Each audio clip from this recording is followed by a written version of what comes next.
Hello दोस्तों, welcome back to my YouTube channel. तो इस चैनल में बहुत बहुत स्वागत करता हूँ। तो दोस्तों, इस वीडियो में हम बात करने वाले हैं कुछ इंपॉर्टेंट खबर के बारे में। जगह जी खबर ये कहाँ से आ रही है, कि ये ऑफिशियल है कि नहीं है, क्या प्लानिंग चल रही है कि नहीं चल रही है, एंड इस खबर के चलते ये इम्प्लीमेंट हो जाता है आगे और भी इसमें बदलाव हो जाते हैं।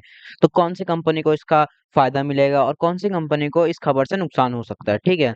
सारी चीजों को यहाँ पे कवर करने वाले हैं। अगेन कहना चाहूंगा मैं, एक बहुत ही ज्यादा इंपॉर्टेंट इंपॉर्टेंट लर्निंग लेसन मिलने वाला है आपको यहाँ पे, ठीक है। मतलब कि शेयर मार्केट में हम बोलते हैं ना, यहाँ पे डिसिप्लिन बहुत ज्यादा इंपॉर्टेंट है। एक चीज को पकड़ के कभी भी ना निवेश करके नहीं जाना चाहिए, ठीक है। और जाने के लिए तो कैसे भी जा सकते हैं, बट ये मतलब जो वीडियो है आप लोग को बहुत सारी मतलब कि इन्वेस्टमेंट से रिलेटेड आप थोड़ा और चौकन्ना हो सकते हैं। ऐसे में कुछ यहाँ पे पॉइंट्स मैं बताऊंगा आपको, ठीक है। So let's start. यहाँ पे देखा जाए तो हम किसकी बात कर रहे हैं, ठीक है। तो खबर कहाँ से आ रही है? खबर आ रही है गवर्नमेंट ऑफ इंडिया से, भारत सरकार की ओर से यहाँ पे खबर आती हुई दिख रही है। अलग अलग डिपार्टमेंट से यहाँ पे मिल जाती है, ठीक है। एंड फिलहाल जो खबर यहाँ से मिल रही है वो रिपोर्ट के जरिए देखने को मिल रही है, ठीक है। मतलब और भी यहाँ पे चीजें भविष्य में जुड़ सकती है, ठीक है गाइस। एंड ऑफिशियली अनाउंसमेंट भी हो सकती है, अभी अनऑफिशियल है, ठीक है। किस चीज के ऊपर बात हो रही है? जी हाँ, प्लास्टिक के ऊपर। अगर हम प्लास्टिक के ऊपर बात करें तो आप सभी लोग को पता है कि बच्चे बच्चे को यहाँ पे चीज पता है कि प्लास्टिक का इस्तेमाल जितना कम करेंगे उतना ज्यादा अच्छा होता है, ठीक। क्यों? क्योंकि प्लास्टिक की अगर हम बात करें तो ये इन्वायरमेंट के लिए बहुत ज्यादा खराब होता है, बहुत ज्यादा हार्मफुल होता है, ठीक है। और इससे प्लास्टिक का सबसे ज्यादा जो पॉल्यूशन होता है सबसे ज्यादा प्लास्टिक से होता है, ठीक है। एंड इससे रिलेटेड बार बार प्लास्टिक से जो होता है ना, मैनेजमेंट बहुत ज्यादा रूल्स यहाँ पे बदल जाते हैं, ठीक है। और इसको जितना ज्यादा हो सके उतना ज्यादा टफ करने की कोशिश की जाती है, सख्त बनाने की कोशिश की जाती है, ठीक है।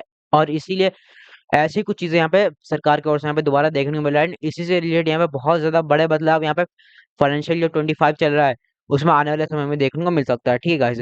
मतलब अगर मैं आपको यहाँ पे आसान भाषा में, रॉ भाषा में आपको एकदम बताऊं मैं एग्जैक्टली क्या चीजें हो सकती है, वो चीज अगर मैं रख दूं तो यही चल रहा है दोस्तों कि अलग अलग टाइप के दोस्तों प्लास्टिक होते हैं। ऐसा होता है कि हर एक टाइप के प्लास्टिक सेम कैटेगरी में सेम बास्केट में रखते नहीं। आपने सुना होगा ना, इतना माइक्रोन का प्लास्टिक है, इतना उतना माइक्रोन का है। तो उस हिसाब से ना डिवाइड किया जाता है, ठीक है। उस हिसाब से बांटा जाता है। और हर एक प्लास्टिक अगर देखा जाए तो हर एक प्लास्टिक खराब नहीं होता करके, ठीक है। कुछ प्लास्टिक जो होता है ना उसको रीयूज भी कर सकते हैं, ठीक है। कुछ प्लास्टिक ऐसे होते हैं जिसको आप रिसाइकल भी कर सकते हैं, ठीक है गाइस। तो डिफरेंट डिफरेंट टाइप के प्लास्टिक होते हैं। एंड इससे रिलेटेड यहाँ पे सरकार कुछ नियम बदलने वाली है, ठीक है गाइस। एंड देखा गया है तो जैसे मैंने आपको शुरुआत में ही बोला था कि जैसे ही इस नियम के इस प्रकार के नियम बनते थे सख्ती यहाँ पे ज्यादा बनता है, ठीक है। एंड इससे रिलेटेड जो डील करने वाली कंपनी है दोस्तों, डेफिनेटली उसको कह सकते हैं आप, उनके ऊपर नेगेटिव इम्पैक्ट यहाँ पे देखने को मिलने वाला है, ठीक है गाइस। बट कुछ कंपनीज के लिए एक अच्छी अपॉर्चुनिटी भी यहाँ पे देखने को मिल सकती है, ठीक है गाइस। सो एग्जैक्टली अगर देखा जाए तो धीमे धीमे करके हम आगे बढ़ेंगे तो आपको चीज यहाँ पे समझ में आएगी, ठीक है गाइस। एंड अभी मान लेते हैं कोई एक कंपनी है, ठीक है, बिजनेस कर रही है। अगर वो कंपनी का जो पैकेजिंग होता है, ठीक है, जिस चीज को भी पैकेजिंग करती है, जिसकी टूथपेस्ट वाली कंपनी है, ठीक है, टूथपेस्ट वाली जो कंपनी होती है, ठीक है, उसमें जो होता है कि जो कंपनी तो टूथपेस्ट बनाती है, ठीक है, वो थोड़ा प्लास्टिक बनाती है। वो पैकेजिंग का काम किसी और को देती है, ठीक है, वो किसी और कंपनी को देती है। अब जो टूथपेस्ट बना रही है जो कंपनी, ठीक है, जो उसमें जो प्लास्टिक इस्तेमाल हो रहा है, ठीक है, मान लीजिए एग्जांपल दे रहा हूँ मैं आपको। सरकार बोलती है अरे भाई जो प्लास्टिक जो ये बना रहे हैं, इस इस प्रकार का वो नहीं चलेगा प्लास्टिक, आपको दूसरा प्लास्टिक यूज करना होगा, ठीक है।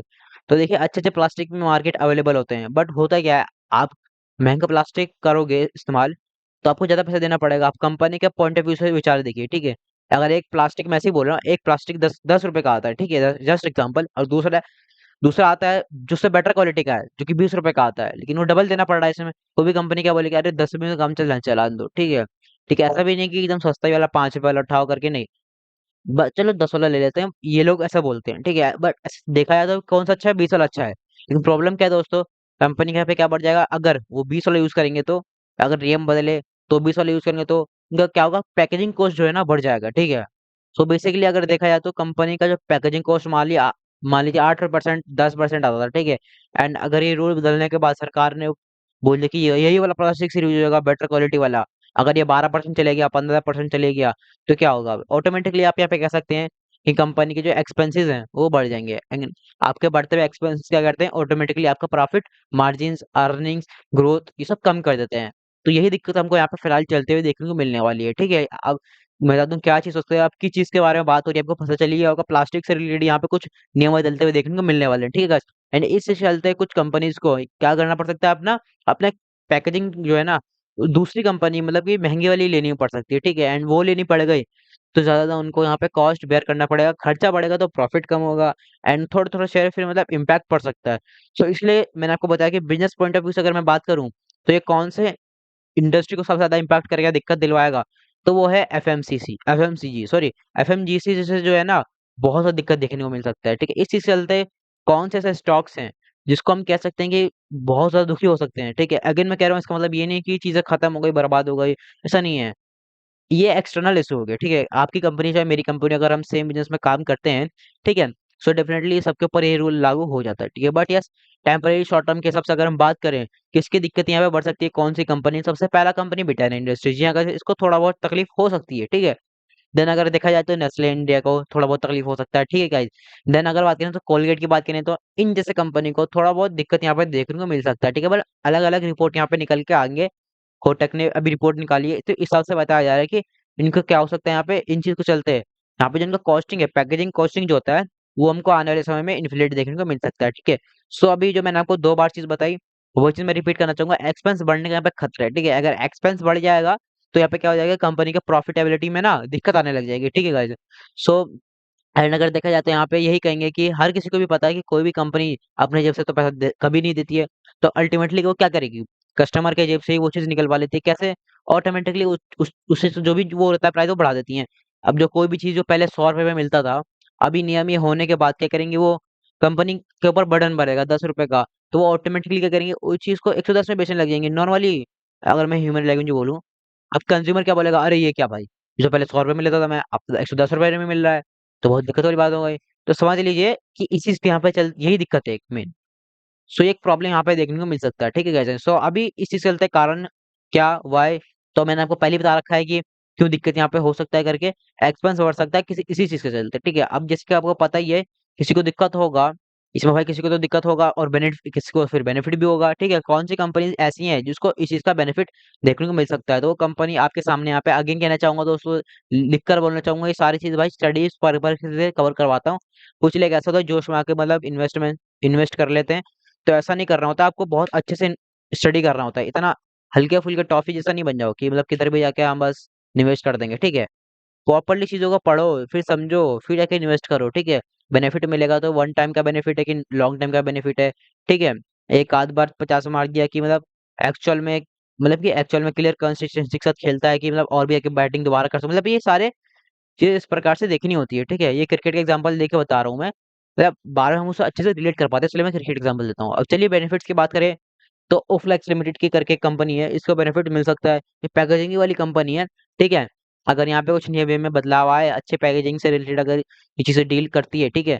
अगर इनको कॉन्ट्रैक्ट्स यहाँ पे मिले, तो डेफ़िनेटली इनका रेवेन्यू बढ़ने के चांसेस ज़्यादा हैं। तो इन चीज़ों को समझिए, ठीक है? आप चाहे तो इसको पढ़ सकते हैं, स्टडी कर सकते हैं।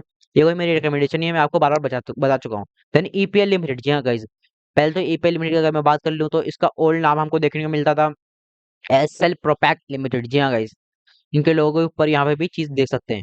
इनका भी क्या है काम है, इनका भी एक ही काम है, पैकेजिंग से रिलेटेड यहाँ पे कंपनी काम करती है, ठीक है? लेमिनेट का काम यहाँ पे करती है। प्लास्टिक से रिलेटेड जो भी काम होता है, ठीक है? Beauty cosmetic, pharma, food, oral and home की बात करें तो ये सारी में वर्क करती है, ठीक है? इसके आने बताया जो फार्मा वाली कंपनी है, अब वो फार्मा वाला कंपनी क्या करती है, दवाई करती है, वो थोड़ा प्लास्टिक बनाती है, ठीक है? वो तो किसी को आउटसोर्स कर दे कि भाई वो ऐसे-ऐसे कंपनी को आउटसोर्स करती है, ठीक है? अब मैं इनकी बात करूँ तो इनके क्लाइंट्स देखिए सबसे पहले, ठीक है? बहुत ज़्यादा अच्छे क्लाइंट्स यहाँ पे देखने को मिल जाते हैं, ठीक है? जैसे कुछ पॉपुलर नाम आपको देखने को मिलेगा, ठीक है? देन आपको हम मैरिको की बात करें हम, देन पतंजलि की बात करें हम, देन उसी के साथ-साथ हम बात करें देख सकते हैं कि बहुत पॉपुलर नाम यहाँ पे देखने को मिल जाएँगे। ज़ायडस की बात करें, रॉयल की बात करें, यूनिलीवर की बात करें हम, ठीक है? बहुत सारी कंपनी देन पीएनजी की बात करें, देन सनोफी की बात करें, एमवे की बात करें, ठीक है? सिप्ला की बात करें, कोलगेट की बात करें, डाबर की बात करें, ठीक है? तो ये सारी कंपनीज़ है, ठीक है? बट जिसके मैंने आपको बताया कि सिर्फ़ क्लाइंट देखकर, ठीक है, जाना नहीं होता है। मैंने आपको क्या बताया कि ये किस चीज़ को एडवांटेज कर रही है। ये एक बात को पकड़ के बहुत ज़्यादा जंप मारने की कोशिश कर लेते हैं, ठीक है? ऐसा नहीं है, आपको ढेर सारी चीज़ें यहाँ पे देखनी पड़ती है। कितने लोग ऐसे कमेंट सेक्शन करने लगे हैं, कमेंट कर देंगे, "सर ये स्टॉक ₹5 का है, इसके क्लाइंट देखिए।" क्लाइंट ऐसा नहीं है मतलब कि वो भी देखना होता है कि वो उसकी अर्निंग क्या है, उसका बिज़नेस कौन देखेगा भाई? बिज़नेस भी तो एक इम्पोर्टेंट चीज़ है, ठीक है? वरना कंपनी का अगर सिर्फ लेवल की बात करें चिपकाने का, उसमें क्या बिज़नेस है भाई? बड़ा बिज़नेस कुछ तो होना चाहिए। ये पॉइंट को पता होना चाहिए, ठीक है। अगर आप पढ़ रहे हैं इस कंपनी को तो काफी चीज देखना चाहिए, ठीक है। अरे वाह वाह भाई, क्या क्या क्लाइंट है भाई, डायरेक्ट जंप पढ़ लेते हैं। मैंने कितनी बार कहा कि मतलब भाई बहुत सारे पैरामीटर्स यहाँ पे देखने के लिए, बैलेंस शीट, P&L, कंपनी का बिजनेस, कंपनी का ग्रोथ, कंपनी का मैनेजमेंट क्या है, ये वो फलाना ढिमकाना सब कुछ देखना होता है। And one of the most important भाई, क्लाइंट फैक्टर भी इंपॉर्टेंट वो होता है, ठीक है। अगर लेकिन हाँ, एक ही पॉइंटर को देख के जाएंगे तो आपको काफी ज्यादा रिस्क बिल्ड ले रहे हो, ठीक है। तो इस पॉइंट को भी आपको समझना आना चाहिए। नेक्स्ट अगर हम बात करें तो दोस्तों, तो आगे बढ़ लेते हैं। गणेशा इकोस्फेयर लिमिटेड की बात करें तो ये भी मतलब पैकेजिंग से रिलेटेड काम करने वाली कंपनी, चाहो तो आप इसको भी स्टडी कर सकते हैं, ठीक है। देन आईटीसी, जी हाँ guys। अब इसमें भी एक एक और लर्निंग लेसन है आईटीसी की। अगर बात है आईटीसी नाम कैसे हो गया भाई, आईटीसी का बिजनेस देख लीजिए आप पहले तो। कंज्यूमर गुड्स में, अपीयरेंस में, एजुकेशन में, होटल में, रिस्टोर्स में, पेपर बोर्ड में, एग्ली सिगरेट में, तो भाई इनका क्या होता है, हार्ट ही है भाई। मतलब बहुत सारे इसका बिजनेस है, पहले मेन मोटिव ये है, पैकेजिंग की बेस, ठीक है एक तो। सो इसलिए इनको बेनिफिट मिल सकता है, बट आईटीसी इसी के चलते खरीदना चाहिए। मैं रिकमेंडेशन का फॉर्म में नहीं बोल रहा हूँ, मैं जनरल से बोल रहा हूँ, ठीक है। नहीं, क्यों? क्योंकि देखा जाए तो इनका मेन बिजनेस क्या है, कमाई कहाँ है? कमाई कहाँ है मेन बिजनेस में? अगर 100 रुपए कमाती है मान लीजिए, एंड सिगरेट्स अगर वो कमाती है 90 रुपए, ठीक है। बाकी जितने भी प्रोडक्ट्स है, एक एक रुपए वाले कमाती है।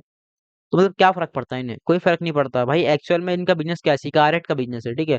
वहां पे अगर इनका कुछ अच्छी बुरी खबर आती है तो वो स्टॉक बड़े मात्रा में रिएक्ट करेगा, बाकी चीजों में इतना कुछ खास रिएक्ट नहीं करेगा। क्यों? क्योंकि कंट्रीब्यूशन वहां पे देखने कितना कम है भाई, 1-2 रुपए। लेकिन सिगरेट की कॉम्बिनेशन 90 रुपीज कंट्रीब्यूशन है। तो इस कॉन्टेक्स्ट में हमें देखना होता है। ऐसा नहीं है कि मतलब कि वो एक चीज देख लिया, अरे भाई, और भाई उसका बहुत ज्यादा अलग है, ठीक है। रेवेन्यू में कोई कंट्रीब्यूशन ही नहीं है, ठीक है। XYZ करके अगर इसमें कोई बिजनेस है, ठीक है, उसमें रेवेन्यू में कोई कंट्रीब्यूशन ही नहीं है, 0.5% है। कल लाइट से बोलेगा मैं बिजनेस को ये वाला बंद कर रहा हूँ, ठीक है। तो क्या फर्क पड़ेगा उन्हें? नहीं पड़ेगा भाई, कंट्रीब्यूशन ही नहीं था भाई। अगर वो कल बोलते कि सिगरेट का बिजनेस अगर मैं बंद कर दूं, भाई बहुत बड़ी हलचल, क्या मोर का पूरा क्रैश हो जाएगा भाई। तो ये सबका पॉइंट समझ में आना चाहिए। आशा करता हूँ ये वीडियो हेल्पफुल लगा होगा।